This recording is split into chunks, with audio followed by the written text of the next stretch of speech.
Hey, everybody. Good evening. I realize I'm talking to you and I'm getting no response whatsoever, so feel free to use the chat to say something back, to say hello.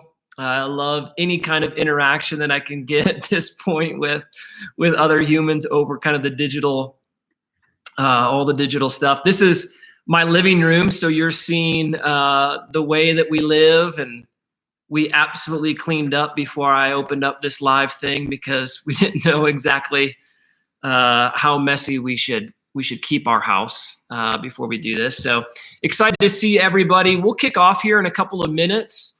I just want to give another 60 seconds or so to let people kind of tune in. Our numbers are slowly climbing, and so we'll probably wait for a minute or two before we jump in. I want to encourage you, while you're here, to really utilize the live chat as much as you want to tonight.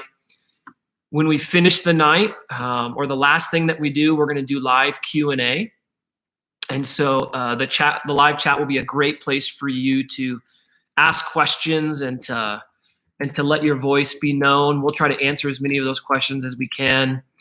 And I think we've got a text set up as well. So if you cannot comment because maybe you don't have a Google account or anything, you can also text your questions to the church number. We'll put that in the chat line for you.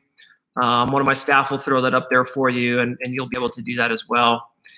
And then when we're all said and done, you can hang on if you want for a little bit and talk with everybody if you'd like to do that as well.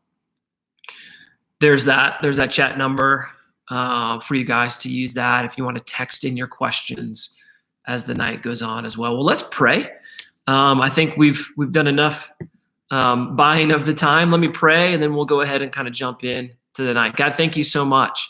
As I'm seeing just all the names pop up and folks saying hello, I'm just brought into a place of thankfulness, God, for the community that you have brought to Vineyard Church of the Rockies. Not only the community that you've brought Natalie and I to, but the community that's already here and the way that people are interacting and buying in. I pray that you would bless this night. You would help us to experience you as we talk about where we've been and where we're going. And I pray in Jesus' name that you would speak to us about ways that we can continue to partner with you in the future. Amen. Amen. Well, excited again to see everybody. Just a quick introduction. Some of you have hopped on in the last few minutes. I just want to say I'm really excited about tonight. I loved our last vision night that we got to share in person, and just being able to kind of share some of the main goals for the year and then move around the auditorium together. We're going to talk about some of those goals tonight. But if you weren't at the vision night, I'll make sure to explain everything that we've been pressing into as a church community so that you can be on the same page. I've really got three main things that I want to do tonight. First, I want to update everybody on our yearly goals. We charted the course for 4 key goals as a church community. And so I want to just give you an update and share some really exciting stuff that's been happening over the course of all of those goals from the vision night. That will, of course, include a financial update as well, as was one of our goals. The second thing I want to do is I want to talk a little bit about how we're planning to do summer church. This is going to be a really exciting time to talk about that and explore some of those things together. And so I won't be able to go over all the details tonight. If you have extra questions, I would love to answer those. But in the coming weeks, we'll share more and more as we meet electronically on Sunday about what we plan to do in the future. But I do want to give everybody who's kind of part of the core and committed group a good set of insight into what we're looking at. And then we're going to finish the night with live Q&A. And the only thing I would request is no questions about my haircuts. We'll just leave that off to the side for another day. But any questions pertaining to the direction of our church and what we're doing and what we're planning on doing, I'd love to answer any of those. Undoubtedly, we won't be able to cover every question tonight. And so you can always shoot me an email. We'll throw my email in the chat for you guys. You can always reach out to me, jfaust@vineyardotr.org, and send additional questions to me as well if we can't get to everything tonight. My goal is to do this in about 35 to 40 minutes, although I know I can be a chatter, so we're going to try to move as fast as we can. So let me jump right in to that first kind of thing that we want to talk about, just going through some of the key goals that we had from the vision night. We had 4 key goals that we outlined, things that we had as top kind of markers that we wanted to press into this year. The first one was the goal of 100 salvations and 50 baptisms. That was something that as a community, as an entire staff, we prayed about those numbers. We felt like God wanted to stretch our faith and give us a big goal. So we were praying for 100 salvations this year and 50 baptisms. And I can report to you that this evening, some exciting news that we have already had 32 salvations and 6 baptisms this year, which is just, that is awesome. That is something to celebrate. 32 salvations, 6 baptisms. Obviously, COVID-19 and some of the restrictions that we're experiencing are limiting how many baptism services that we can do. But we know that those restrictions are eventually going to lift. We'll have baptism services again. But 32 salvations, that is amazing. And those salvations have come in service in January and February when we were able to meet together. And a lot of them recently have happened online. We've had a huge response of people committing their life to Christ, making a decision for Christ through our online services.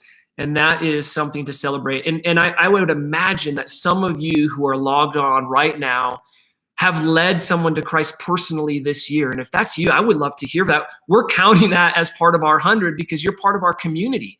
And we're talking about evangelism. We're talking about sharing our faith. And so every time someone in our church leads someone to Christ, I would love to hear about that. I would love to celebrate with you, and I would love to honor you, even if it's just through an email conversation. So please let us know if that's you. We would love to celebrate that together. But I do just want to take a moment and pause together, because 32 salvation, I mean, I say that quickly and I move on to the next thing. This is no thing to just move too quickly over. 32 individuals have made a decision that will change the trajectory of their eternal destination. They can experience God today and forever, and they can begin experiencing the kingdom of God in their life right now moving forward. This is a monumental thing to be a part of. And I am so, so happy that we are in a church. You know, there are churches across the nation that don't lead anybody to Christ all year. That's a real thing. And so we're not even halfway through the year, and we've already led 32 people into a saving relationship with Jesus. That is an amazing thing to celebrate together. And we don't plan on slowing down as we look at this goal and we press into the next 7 months together. We don't plan on slowing down at all. We're going to continue our live streaming even after we can gather as a church together. We're going to continue live streaming because it has been a great on-ramp for many people. Right? There are people who have never darkened the door of a church, but they might watch us online. And what we're noticing as we do our live stream is we're reaching people that we would have never reached before. And so we want to continue to offer that, continue to see the fruit that's there when you know, as a staff, when we gather and we talk about what we want to continue, one of the main questions is, what is demonstrating fruit? And online streaming services is absolutely demonstrating fruit. So we're going to continue to do that. We're going to have Alpha in the fall. Still planning on doing that. Absolutely. It's a great program that we can run as a church. And of course, we want to continue to reach our neighbors, and we want to continue to reach our city. I want to remind you of our opening series, the series that kind of set the tone for us at the beginning of 2020, Love FOCO. And we had our friend Dave Runyon up to talk about loving our neighbors. We talked about loving our city in all these different ways. I want to encourage you again tonight. Every single one of us watching, we are missionaries to our city. We are missionaries to Fort Collins in northern Colorado, and really our entire friend and family network. It is easier as can be to invite someone to church now with our online services. And so I want to continue to put that in front of you. And I'm continuing to put that on my own heart, that we are missionaries to the city around us. And so I know that 32 can become 50, can become 75, and praying for those 100 salvations by the end of the year. So really, really great progress on goal number one. Goal number 2, the second goal that we talked about, was that we wanted to see an increase in our attendance by 20% and an increase in our giving by 15%. And as I say that, I wonder if some of you have questions on why we have metrics like that. And really, I mentioned this at the vision night. I'll mention it again. We really believe that healthy things grow. We really believe that healthy things grow. And metrics don't always point to health, but they do begin to highlight some key indicators for us that are really, really important. And besides, it creates targets for us to aim at, right? How are we going to know the score? How are we going to know how we're doing? Or even if we need to reallocate resources, whether that's time or energy or money, unless we have targets that we're trying to hit and we either are or aren't hitting them. And so that's why we track things like that. We want to see attendance go up and giving go up by 20 and 15% respectively. So let's just talk a little bit about attendance for a moment. I think that we are seeing some really positive signs here. You know, before COVID-19 hit, we were probably tracking, definitely on an uptick, but it was a modest uptick, probably single digit percentage-wise in terms of increases. And since COVID-19, I'll just be really honest with you, it's tough to track attendance. And we're doing our homework and we're learning a lot right now about how to turn viewership into actual numbers. You can never get a really great guess on that. But online attendance is strong. It's very strong, actually. Some pastors, it's funny, as you get in these pastoral peer groups, some pastors talk about thousands and thousands. And it makes you wonder if they're just looking at, and they're counting like those 1 second views, right, as part of their thousands and thousands. Of course, it becomes a little difficult to track because not every view is the same. There are those 1 second views. There are people that can watch multiple times. They can watch it live and then delayed. Of course, probably the biggest factor that we can't tell is how many people are watching together. Even right now, I'm looking at our number that's moving up and moving down, and surely some of you are watching it with your spouse or with your family or with some friends, and some of you are watching it by yourself on your phone. And so these are all real things. Are hard to track. Experts even disagree on how to count this. But basically, I don't want to nerd out for too long on this, but basically they give you a multiplier. They say you need to multiply your viewership by anywhere from between like 1.5 to 2.5 times. And that's like the most normal numbers that we see. There's some that are higher and some that are lower. If you take what we've been looking at in terms of online viewership and you use a conservative or a modest number, like we've been using 1.8 a lot, or 2. We're a family church, so I think we could stretch it probably to 2. We are tracking really high at that point. And so our attendance with online viewership is 7 to 10%, depending on the week, above where our normal attendance would be. That's a growth of 7 to 10%, not quite 20, but we are still working on that. And I think when we add live services and live streaming simultaneously, we're going to continue to see our numbers grow. So these are all really, really positive things to celebrate together, that we were already trending forward. And even though online attendance is hard to track, when we use conservative multipliers, we're tracking 7 to 10% ahead, which is really, really awesome. All right, let's talk about giving, the second part of this goal. We wanted to see giving increase by 15%. And this is just really exciting for us, or for me and our whole staff to announce. Right now, giving is 10% up. We are increasing our giving right now by 10%.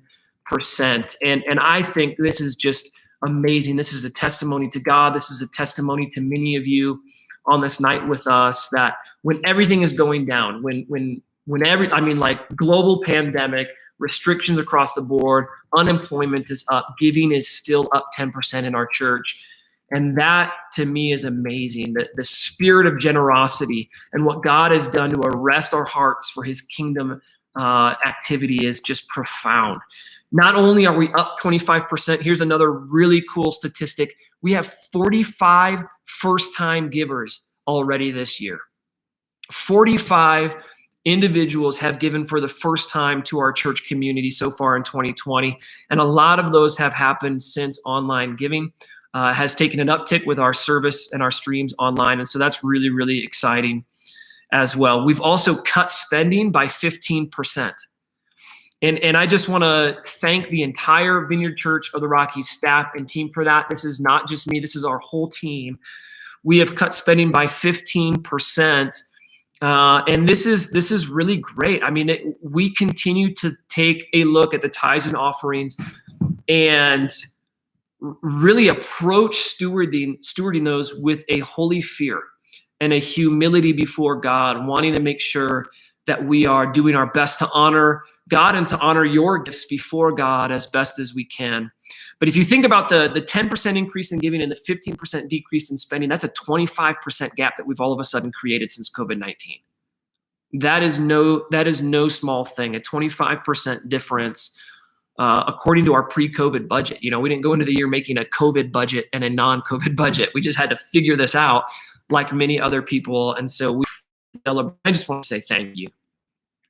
Thank you to every single one of you. Thank you to the people who maybe aren't here, but give consistently. When others are backing away, when others are choosing fear or even kind of beginning to hoard their finances and turning into survival mode, all of which would be normal and natural responses to what we're experiencing right now, we are not doing that. We are living generously, we are living faithfully, and we are trusting God that He is our provider and that He will take care of us. And what I love about that is it is demonstrating that each and every one of us are part of something bigger than ourselves. We are part of God's activity advancing in our city and across the nation, and ultimately to the world as we have global partners. And we have not lost a single missions partnership. We have not dropped a single missionary connection because our giving has been so strong that we've been able to continue to support people all across the world. And that is exciting. That is exciting. I think together we just need to celebrate that we are joining God's mission to transform all things, that we are collectively keeping a generous heart and seeing God's activity all across our church and city. And truthfully, it's never been about keeping the lights on. Right? It's never been about keeping the lights on, and it never will be about just keeping the lights on. I want to share with you some of the profound things that we've done even in the last 2 months, as giving has consistently stayed, even grown through this global pandemic. I want to share with you what your generosity has done to our church and to the community around us. Just some things, rapid fire here. Right when COVID-19 hit, we started the Impact Fund. And many of you have given to the Impact Fund. This was created in direct response to COVID-19 so that we could impact families in our church, in our city, who've been adversely affected by the global pandemic, either through unemployment or job loss or hours loss or whatever that may be. To date, we have raised $22,500 above and beyond our general offering for the Impact Fund, $22,500 extra dollars. And we have given away $19,500 of that $22,500. So we have a remaining balance of $3,000. If you're tracking with me, if you are a regular giver to the Impact Fund, you can know those numbers. We've raised $22,500. We've given $19,500 away, leaving a balance of $3,000. And those dollars have been put to incredible use. Incredible use. We've had numerous families within our church who have needed rent and mortgage assistance that we have been able to help immediately because of the way that you have been generous to that Impact Fund. We've helped with food and groceries and utilities. And I've heard back from some of those families. They are incredibly appreciative, and they are not just trying to lean on our church. Times are tough. They needed assistance in the moment. We were able to offer that, and they are working and they're getting their feet back on the ground. And you know what? We will continue to assist them, and we will continue to help anybody who needs to raise their hand for those things, largely because our church is responding in such a generous way. I just love, this is the body of Christ, right? This is the body of Christ. When someone is doing well, they can help someone who needs help. When that person who needs help gets a leg up, they're going to be able to turn it back around and pay it forward. And this is truly the body of Christ in action, supporting one another. This is exactly what Paul talks about in so many of his letters, to care for the needs of your brothers and sisters, and we are doing it. And I am so excited about that. Not only through the Impact Fund, but we are giving in so many other ways. We have our regular Compassion Outreach and Benevolence Fund in our church. We've helped over 100 families with food. You guys, over 100 different family units. That's not helping 100 people. There's a ripple effect to that. When you take care of an entire family, that could be 3, 4, 5, 6, 7 people. We have helped over 100 families with food, household items, diapers and wipes, baby formula, utility payments, gift cards. And even many of you, even beyond dollars, many of you have bought supplies and allowed us to give those away in the name of Jesus Christ. And we are so thankful for our purchasing team and those of you who have done that. This is truly, yes, I'm seeing the comments. This is an exciting time to be a part of this church. I mean, it is so exciting to see God's Spirit move in us and compel us to this place of generosity because we are able to do kingdom work in our city. And I'm so thankful for that. We've had 2 huge deliveries to our guys up at Harvest Farms. You know, we love Harvest Farms. We are committed to supporting them as those men are going through their recovery and their personal transformation. They're a part of our church, and we love being able to send carloads of supplies up to them and just want to share our love with them, make sure that they are seen and known during this time. And you already know about the hand sanitizer event. I've talked about that before. But, you know, a few hundred bottles of a hand sanitizer given away. Tons of people prayed for, and even nonprofits and other churches that were low on their supplies. We gave generously and liberally to them because we know they're reaching people that we're not going to reach. And I love being part of that unity across the whole city as well. And of course, you know, we are partners with Convoy of Hope. Can we just take a moment to say Convoy of Hope does amazing things all over the world, locally, nationally, and all over the world. These guys are amazing. And we were a small part of their initiative to provide 10 million meals around the nation. I don't know if you guys are aware of this. They set a goal to provide 10 million meals to those in need. We're a small part of that as we partner with them, as we give to them. You know, we've got some Convoy folks in our church. It's part of our fabric and part of our DNA. And they've gone well past 10 million. The last number I heard was they've already provided 15 million meals. Can you imagine that? Now, we're a small part of that. We're a small part, but we are absolutely a part of that. And I can't wait to continue to partner with Convoy of Hope. Can't wait for our one-day offering that'll come up in the fall as well to continue to demonstrate our partnership with that. But there's more. There's more things that your generosity has kind of unlocked for our church. These are 2 really big things, really big, exciting things that I've been waiting to share with you. 2 big things that I feel like your consistent generosity or even increased generosity has allowed us to do. 2 things. 1, we've started some renovations in our building. And 2, we have officially hired a youth and young adults pastor to join our staff starting June 1st. I'm so excited about both of these things. Really excited about the youth and young adult pastor. It's probably what I'm most excited about. So let me just save that, the best of the best news there for the end, and talk about these renovations. You know, we are learning quickly that church is not about a building. But thankfully, we are able to do some renovations in our building. And a lot of this money actually was already made available for these projects. You know, Rick Olmsted, back in his era, he and Hans started setting money aside for building improvements that we just never tapped into. We were just waiting for the right time. And what your generosity has done is it has allowed us to release those funds for renovations, not for general offering. Right. And so we were able to put that money to use. And it was the end of March, and I went to the board and I said, look, we can't use our building for about 6 weeks. Let's do some renovations. Let's do some of the work now while we can't use the building so that when we get back together, we can see all of the work. We're doing some work in the lobby and sanctuary flooring. There's going to be some new colors and sound and lighting. And you guys know this was overdue. We needed to do this for quite some time and modernize our space there. So really, really excited about being able to do that. If you've been watching us online, you might have wondered, why do we keep changing rooms? This is why. We've been doing renovations. And so now you know we're running out of real estate that hasn't been demolished and put back together yet. And so we just keep finding new space to do church on Sundays.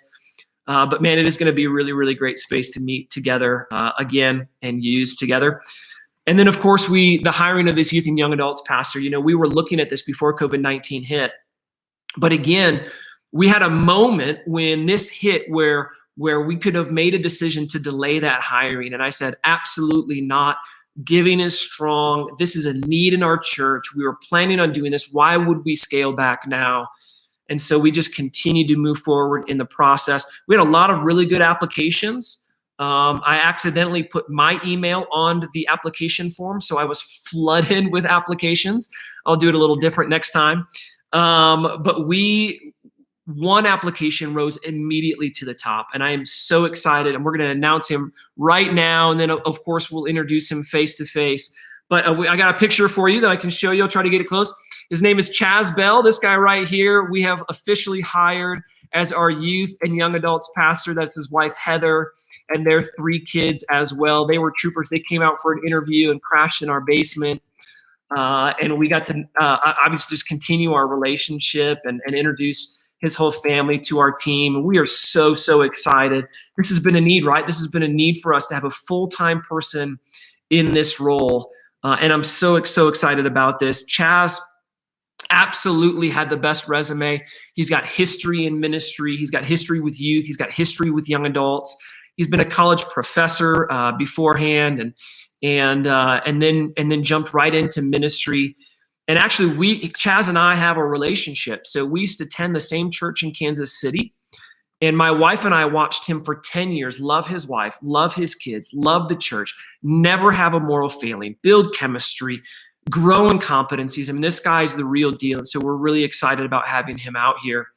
And not only that, excuse me, but he was my number one recommendation to take over my job when I left Kansas City. And when we opened this position, I told my entire staff from the get-go, hey, look, we're getting applications, but I really want you to pray for Chaz to apply.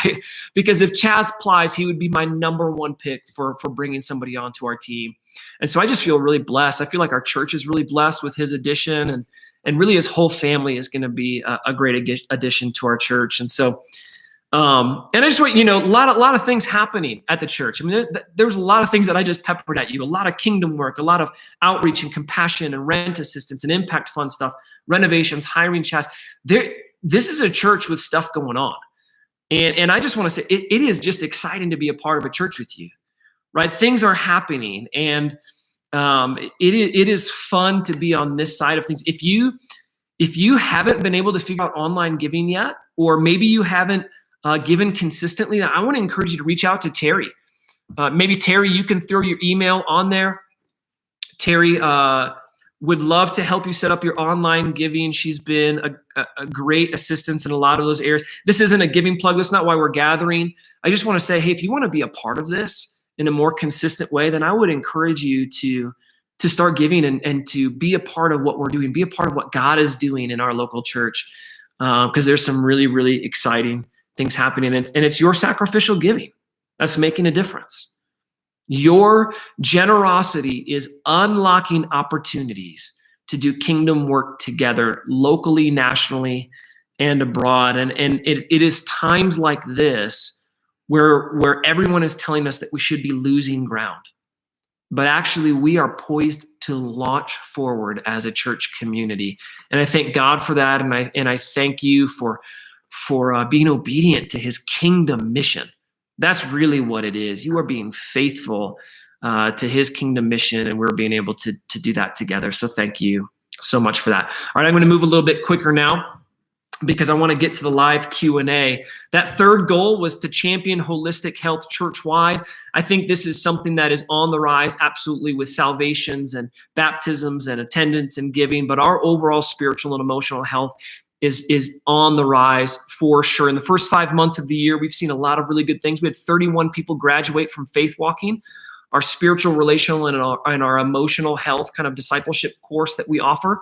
With 31 different people graduate that's a lot of individuals impacted. That's a lot of families impacted by that. And so that's really exciting. We had Parents Night Out. That was a regular part of our calendar. I can't wait for Parents Night Out to happen again, because Lord knows we need a date in the Faust house. This is getting to be enough. Right now, we don't have anywhere to go, but someday soon we will be able to take advantage of Parents Night Out again and actually go out on a date together. We had our first ever marriage summit. 26 couples participated in that. 26 couples. Again, a lot of families impacted through that marriage summit, and our small groups are on a steady rise. We had 18 different small groups that participated in the Does God Really Love Me semester. 185 adults participate in those small groups. There's a lot of folks getting to know each other, praying for each other, loving each other through small groups. And a lot of healthy things are going to be continuing in the future. Right now, Common interest groups are the next thing that's up. You remember this from last summer. We launched common interest groups where you gather as a group around a common interest. And right now we are going live with registrations for common interest groups. You can follow the link. We'll put it in the chat here in a moment. Right to the common interest groups. You can sign up tonight for a common interest group. And it's not too late to offer yourself as a leader. You'll want to reach out to Kim Pittman or Bristow Hood about becoming a leader for common interest groups. But these are great activities all summer long. We're all yearning for community. And these are also great little groups that you can invite non-Christians to. Because, like my group is golf, right? So it's great to grab a couple guys from church and play golf with them, and to throw a couple guys who don't know Jesus in that same group. You get to spend a couple hours together talking about life and golf. And, I can't help myself but share my faith. And so you just never know where these relationships are going to go. And we could see, these relationships grow into friendships and grow into small group members and maybe church attenders, or they could be participating in Alpha with us in the fall. You just never know where a relationship could grow and go. And so we want to encourage you to look at common interest groups as well. As we look at other things that we're going to press into in terms of health. Of course, we'll offer another round of faith walking this fall. Hiring Chaz is going to help us serve the whole family unit and elevate the health of the entire spiritual family. And we're exploring more international mission partnerships with Convoy of Hope too. I'm really excited about this. We'll have more to share about that in the future. Right now, I think the focus is largely local, and it should be. But we can't lose our eyesight for the global pain, right? And so I just want to share this for a moment. I know this is sensitive. I know that nationally, right, we are experiencing hardship. I know that nationally we are going through trials and challenges right now. But I want to lift your vision to also just say, look, there are countries that were already well below the poverty line as an entire country, entire GDPs that were crashing. Eastern Africa right now, there's literally plagues of locusts eating all of the crops and destroying the agriculture. They have to deal with all of that, unclean water, militant political groups, as well as COVID-19, all of that, right? And so yes, we are going through hardships here in the United States, but we can never lose our picture for our global mission. And that will absolutely stay a part of my heart. I know it will stay a part of our entire church's heart as well. And so we're excited to do the one-day offering again in the fall. We'll be excited to explore more international partnerships with Convoy of Hope in the future. We're going to be pressing into kids discipleship. Allie Cowsbeek, our kids family pastor, has forged a great relationship with Lindsay Daly, who also attends our church. And they're going to offer Rescue Ranch VBS this summer. This is going to be a really exciting thing. Rescue Ranch VBS summer. Parents, if your kids love being outside, they love the farm, if they love horses, they should check out Rescue Ranch VBS. Allie can throw a link on the chat about that. We can connect you with her about some more of that information. But this is going to be a great way to get your kids actively engaging with others, with Jesus, with creation. And it should be really, really great. And we continue to press into things like foster care. How can we become a better hub for families who are fostering kids?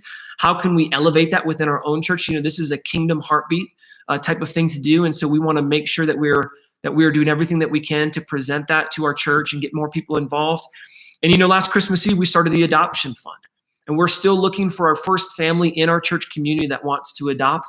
If you're ready or you're thinking or you're praying about that, please reach out to me, because we have money. We would love to come alongside you and mobilize you and help you make your dreams come a reality. We know that adopting is expensive, but again, our generous church has prepared to come alongside you and make that happen. This is just a kingdom thing, right? We are adopted into God's family. We can be adopting people into our families as well. So if that's you, please reach out to me, because we would love to help you. Fourth goal, this is going to be 1 minute or less. We wanted to establish a disciple-making culture inside of our church.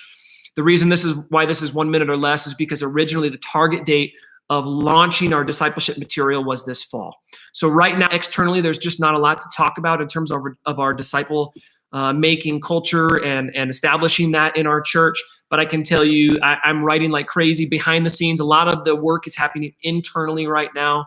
And come this fall, we will have a very robust and systematic discipleship process that you can step into. We're really, really excited about that as a church. And so there'll be more on that to come. Hey, overall, between the salvations, the giving, the local outreach, the new hires, the renovations, the compassionate ministry and care, the impact fund, all the stuff that we've been doing, I think it is safe to say that God is up to something at Vineyard Church of the Rockies. I think it is safe to say, at the beginning of the year, pre-COVID, I told my staff and I told the board that I felt like this was going to be a year of favor for our church. Now, I know some of us individually are experiencing that right now, but I think God is putting his hand on our church and he's anointing us for this time. And I think that's going to continue in the future. It is okay to be a raving fan of what Jesus is doing in our church. It is absolutely okay to be a raving fan of Christ and his church in this city, but also what he's doing through our church. And so I'm just really excited to see what other kinds of things he's going to do and to build our momentum as a church family and experiencing that with all of you. Those are the goals. I know that was really, really quick, a lot of talking. I'm going to take a quick break to take a drink here of some coffee at 7:30 at night and jump into our summer plans. And this is something that probably many of you have been wondering what we're planning on doing, what we're looking at, and I'm excited to share some of this stuff with you. Of course, we're all excited to meet again, and we're all excited to see each other face to face and do church like we're used to doing church. But I want to say thank you for hanging with us through all of the online stuff. And we're learning as we go. We didn't have live streaming set up before COVID-19, and so we were learning on a weekly basis. I want to give a shout out to our staff. Matt and Corey and Josh Schuning have been working like dogs getting this stuff ready and learning all kinds of new things. Very, very thankful for them and really the entire team, because as we've had to press into some of these things, they've had to pick up slack in other areas. Thank you for tuning in and checking in with us. We know that church at home on a screen probably isn't the same. You can imagine leading worship to a camera. You can imagine me preaching to a little black lens isn't quite the same. I love being around the people. I'm an extrovert by nature, and so I love being in a room with all of you. But we know that God is moving. And even just last week, I had emails from people through our Power of Healing prayer service where God really showed up for people. And so we know God is still moving, and we're so thankful that you are participating in that. But as we look forward to gathering face to face, I just want to say I've been learning a lot about what is going to be expected of us as a church from the government, right? Both from our local government as well as the state government and even the national government. But I just want to say beforehand, I want to encourage you to remember that it's not us versus them. It's not church versus the state. Remember, the mayor of Fort Collins and the city manager were in our church on our stage mid-January, thanking us for the work that we're doing in our city. They are fans of Vineyard Church. They are fans of what we're doing. They're believers. And so they want us to get back to church as quickly as we can as well. I was actually, so I've been learning a lot from the local government as well as the state government. I was on a conference call yesterday with Governor Polis. This is the third conference call that he's done with me and about 500 other pastors from around the state. And I'm very thankful to be a part of that, learning a lot about how he's looking at the trend lines, how he's looking at hospitalizations, what those numbers mean for reentry and things like that. And I'm just learning a lot. And I can just tell you right now, I'm gonna quote him, okay? He said that he hopes and he's optimistic that we can do church in June. That is his plan. That is what he's hoping for. But he gave a word of caution along with it, saying that it is going to be different. It is going to be different. There's going to be modifications that we are going to have to be aware of.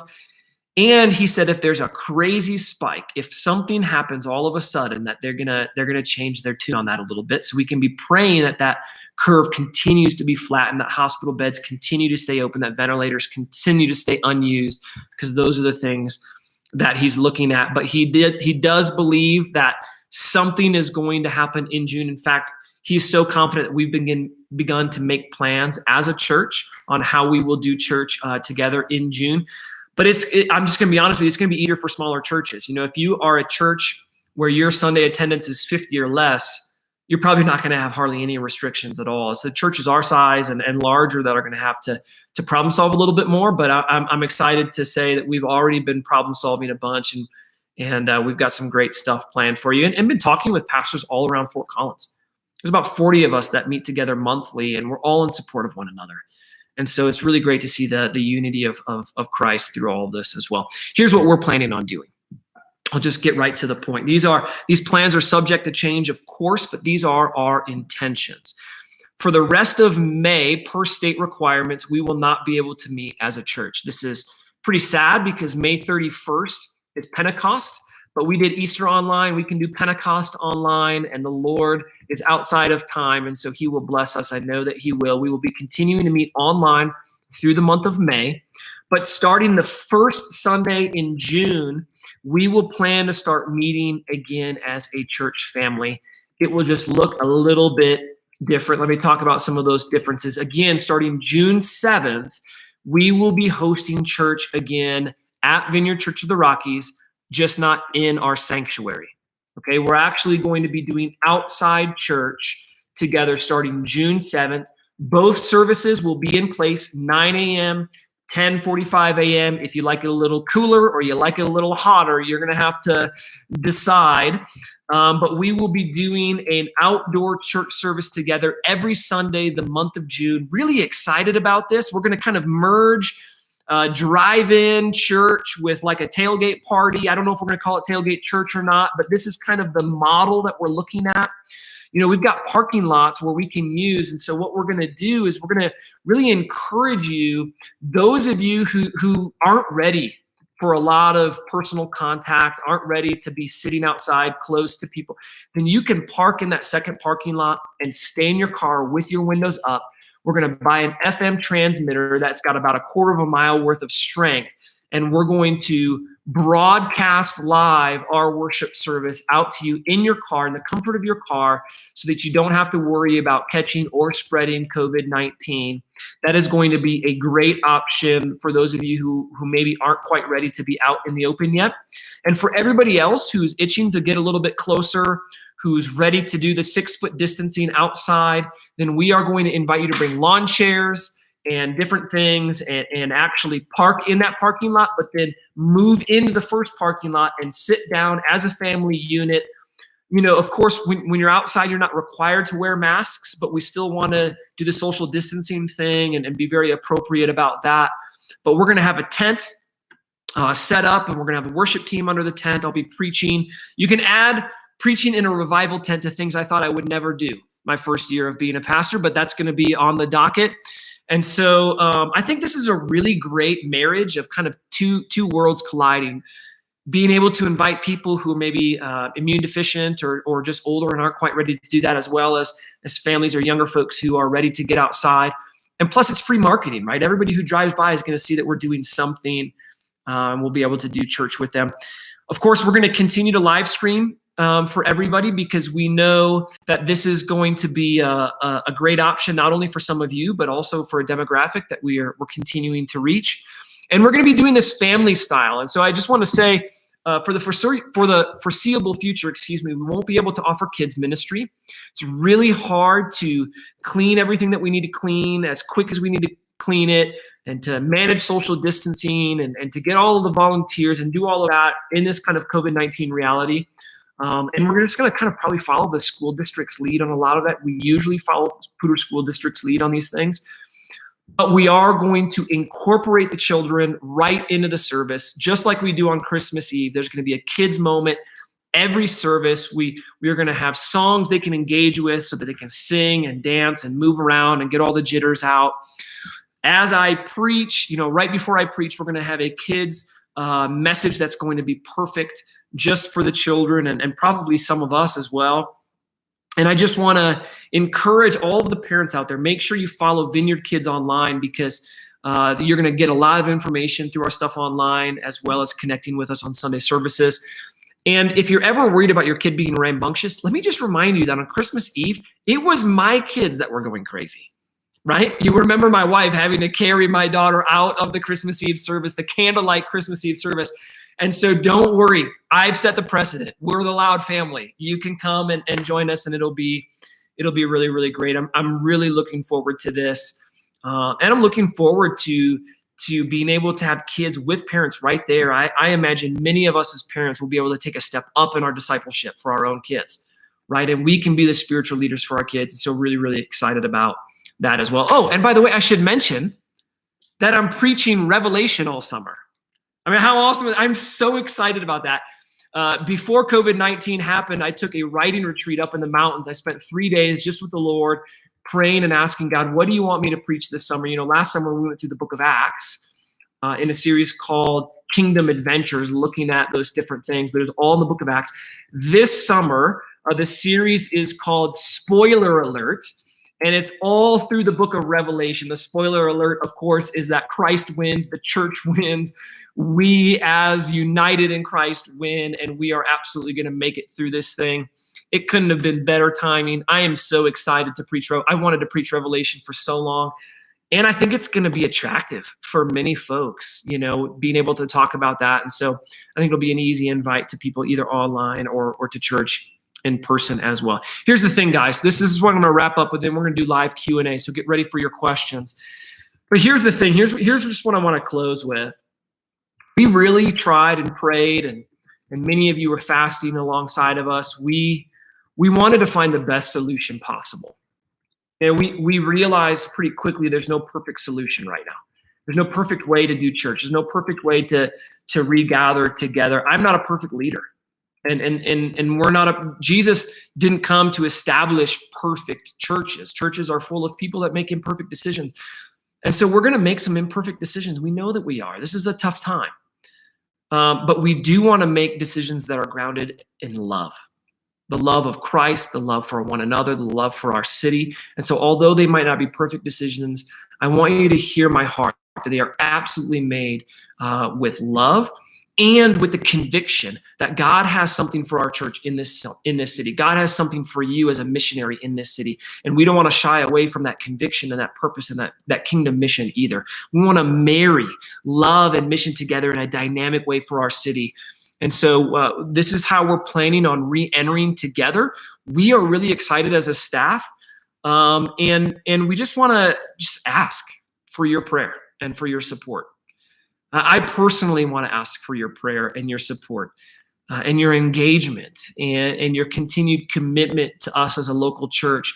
It is Christ moving through the local church is the hope of our city. It is one of the best ways that we can preach and share the gospel. And so I want to thank you for your prayers and your commitment and your engagement with us. And we really think that we've made a great way for everybody to re-engage with our community in the month of June. As it gets hotter and as COVID numbers continue to decline, we will eventually move inside again, especially with the renovations of our auditorium. That'll probably happen in July. And we can talk about some of those details at a later time, but we're really excited about what God has for us in the future. So with that, I went over, shocker. Let's take some Q&A from some of you guys. If you have questions that you'd like me to answer, I would love to hear from you. I would love to take some of those questions. You can put them in the chat, and you can also text them to the church number that we've put on the chat line as well. I'm going to take a sip of my coffee here while you submit those questions, and I'll get ready to answer them as best I can.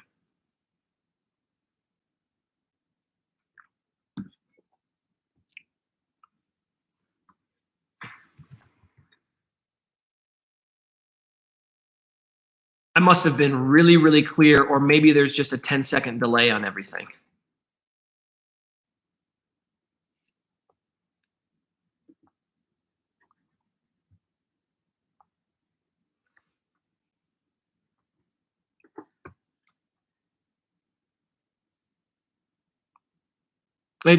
While I'm waiting for questions, I'll just say, man, it is great to see so many of you chatting on here. It is great to see so many of you engaged. Yes, there's the haircut. Remember, that was step number one. I said, no questions about the hair. My wife cuts my hair. Thank you. I believe that started with Mike Pay. That's going to be infamous Mike Payism that's spreading around the church.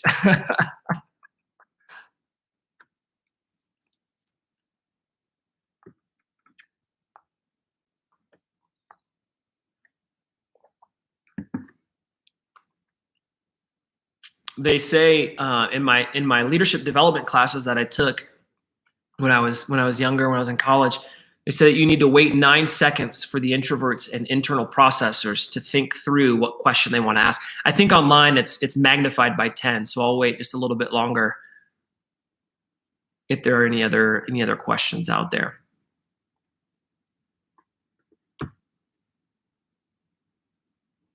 There's one, James. Probably a question that some of us have had. How long do we expect the renovations to take? It's a great question. And you know, this is, when it comes to construction, you always run into interesting things. Did you know there were 5 layers of flooring in our church lobby? I didn't know that. I don't think very many of us knew that. And so some of those surprises probably are going to extend our renovations a little bit. But they absolutely should be finished by the end of May. The one thing that could be a little bit delayed is some of the hanging of the speakers and some of the lights and some of those extra things. But we're buying ourselves some time by doing church outside in the month of June. And so that is going to be, I think we'll be able to handle that. And I'm just looking at some of the questions too. I can't track all of them as I'm speaking, but I saw one contingency plan for the month of June if it rains. Right now, the contingency plan is for you to hop back in your car because we wouldn't be able to mobilize everybody into the sanctuary and do the social distancing with the way that the government wants us to do that and clean the middle of the services in a way. And so we would invite you to go back to your car and we'll continue to preach and lead worship under that tent. I think it'll be still a really great option.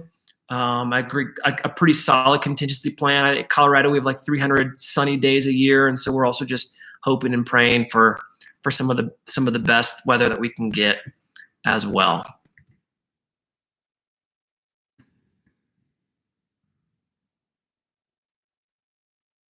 All right. Yeah, I think that this video is going to be recorded for some of those who maybe hopped on late. It's going to be recorded and put online right away. And so if you hopped on late and you want to learn about those renovations, you can hop, almost right after this, you can hop online and probably go to about the 15-minute mark or so and follow that. So in terms of Revelation, there's a great question. I got a great question out there. Is the vineyard mostly futurist? I'm going to kind of hold my cards on that one a little bit. You're going to find out that the vineyard, we've always been theologically a little bit of a mutt. We believe in the both and, kind of living in this radical middle. I can tell you that I think there's some spiritual leanings, there's some preterist leanings, there's some futuristic leanings, but I can absolutely tell you, hands down, the number one book that I use in terms of my research, I used a number of books, but the number one book that was helpful in my research for the summer series on Revelation was the 4 Parallel Views of Revelation. I'll show that. I'll bring that to the pulpit, so to speak. The first few weeks we go through Revelation because that is a book worth sharing. If you can buy that, if you're really into studying theology, that's a great book to kind of walk through. And we can, I'll just continue to talk about that and disclose more and more of that as we get into that together. Earlier, I saw a little bit of a question, an update for the land. And so I want to talk about that. That's a great question. Many of you know that we have a piece of property, 16 acres in South Fort Collins, that's been on the market. We've been trying to sell that. And, I shared about this the last vision night, that when that sells, there is a ripple effect to that, right? Our mortgage on our church is paid off. That means the dollars, the tithes and offerings, so much more of that goes into ministry and outreach when that happens. We'd be able to do some more renovations on our building and just really see an increase in ministry when that land sells. I want you to pray for that. Pray for that this week and in the coming months. We have a very interested buyer. Probably not ready to share too much about who that is or what negotiations are looking like. But absolutely, we have a very interested buyer and we're making progress with that person. And so I would suspect that in the next 30 to 60 days, I'll have some more news to share about that. It's really exciting that we're seeing that kind of progress with this particular buyer. And in my mind, I'm very, very hopeful that we're going to see a deal closed on soon. And of course, that will be a moment of celebration to share as a church.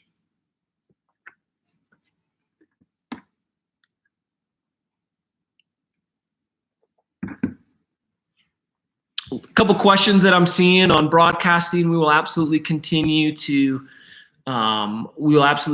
broadcast live. I'm trying to think. There was a question about giving that I believe I saw Brian McLeese ask a question about online giving.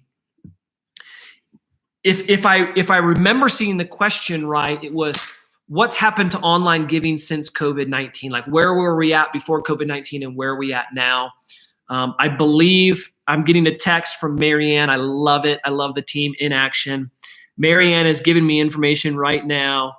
Before COVID-19, we had about 50% of our givers gave online, either through credit card or bill pay or account transfers, things like that. We're up over 75% now, which is really, really significant. Guys, thank you so much for taking the plunge into online giving. That has been one of the biggest ways that we've been able to continue to see the work and all of the activity that I shared earlier. Over about a 25 to just over a 25% spike in that. So thankful. It saves us a lot of time too, to be honest. It saves us handling all the letters. It's probably a cleaner way in this era, but it's definitely the best way to get the giving in as well. James Colburn, Jim, he was in my golf group last summer. I'm not going to strong arm you into signing up again, but if you want to, man, I'd love to play golf with you again this summer. His question, what is happening with a warehouse? That's a great question. You know, the vision I asked you guys, I charged you, remember, to pray for the warehouse, and there was that kidney center building that was also back there. I am still praying for both of those buildings. I want you to pray with me for those buildings. Right now, we are sitting in a good space. Just a little bit of history on that warehouse. We've never owned it, but we always used to rent it. We used to rent it for about $4,000 a month. And then they wanted to double the price of that rent. And we just looked at how we were using it, how many hours we were using it a week.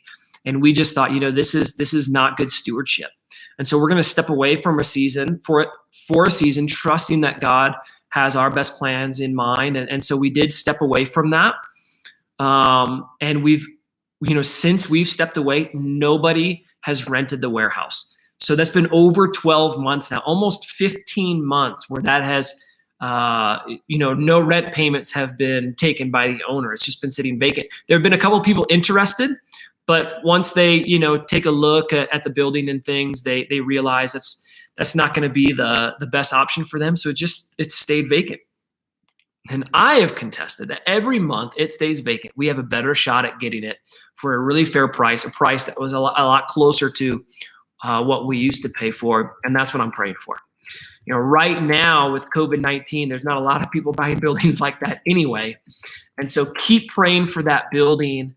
I believe that the Lord wants us to have it. That's the kind of faith that I have. I think it's part of our mission to serve the city in the future. And so pray for that building, that God would make a way that we could acquire that property and make it part of our campus, and pray for that kidney center. It is absolutely my dream to get that kidney center and turn it into a low-income daycare facility, a huge need in Fort Collins, part of the way that we could love FOCO. I am dreaming about it. I want it. My staff tease me because I pray for it probably every week in staff meeting. But I do believe that God has plans for those buildings, and I would love to be a part of them. We're nearing an hour, guys, and I see some of our numbers are starting to decline. If you need to hop off, I think that's okay. I'd love to answer maybe one or two more questions if possible.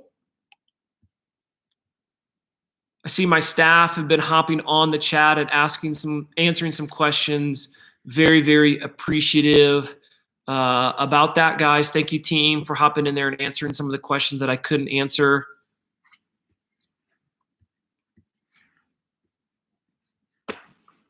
Any other final questions? Hey, thank you so much. We're gonna wrap it up then.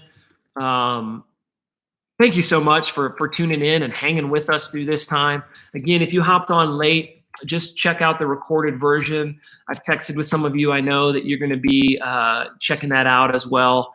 And so thank you for participating. Thank you for engaging this group that's on tonight and the group that's going to watch delayed. We are so appreciative of you. This is our core. This is how we are gathering together as a spiritual family, and we are continuing to march forward with the mission and the purpose and the vision that Jesus Christ has for us. I am so thankful for each and every one of you, and so thankful that we could share this time together. If I didn't get to answer your question, or you have any other questions that you want to ask me, please send me an email, jfaust@vineyardotr.org. I can't promise that I will respond to it within 24 hours. I'm getting a lot of emails but I would absolutely love to answer any questions that you have about the stuff that we've talked about and how we plan to do reentry together come June. God bless you guys. Thank you so much. We are praying for you and we love you, and thank you for being part of our church. Thanks.